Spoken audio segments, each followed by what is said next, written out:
wonderful that we have you guys here because you have worked, I think, during the pandemic actively, and we got a lot of help from your teams in making sure that we have a lot of surveillance data from all over the world. And how's your experience? I guess it must be stressful. Tell me about your work in the Caribbean that you established your surveillance team there. Yeah, so we started off our work on SARS-CoV-2. It's a virus we didn't work on before. And we didn't have capacity to do any sequencing in the Caribbean. And so, at least in the English-speaking Caribbean. And we started off as a little research project, just to establish some sequencing capacity. And then when the variants of concern emerged, there was we sort of converted into a sequencing service for several countries in the region.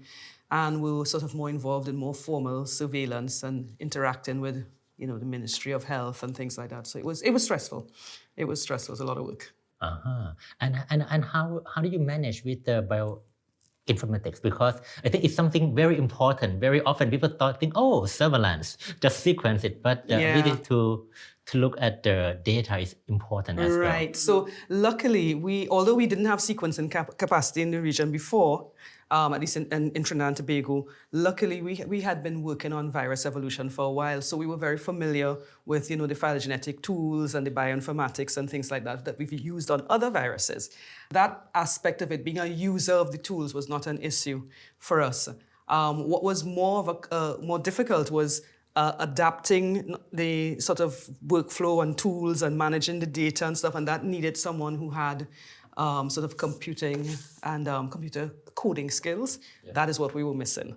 And it took us a while to get that, and once that was there, we did a much better job. And I think the other thing that was really useful was the collaborations we had with people overseas who were able to give us a lot of support, throughout the entire thing. So it was very useful.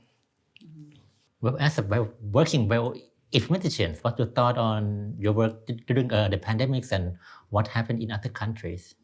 So I think the key to our success was being part of the COG-UK consortium. So we were involved right from the start of sequencing Scotch dish samples primarily. And we were able to use the Arctic bioinformatics pipelines, which made generating the genome sequences very straightforward. And then we're able to upload that data to the COG-UK framework, and then COG-UK were then able to upload that to GISAID to share globally. So I think that was the key, was having already publicly available tools, pipelines to share data quite easily and generate the data quite easily. We did have issues with, once you went from 100 sequences to 10,000 and then 1 million, things started breaking and things needed to be tweaked and to cope with the kind of unique amount of data, but it all worked out in the end. I think it was quite good. Yeah, we never reached 1 million. Soon. I don't think anyone expected it to reach 1 million in that first, but it went far beyond it.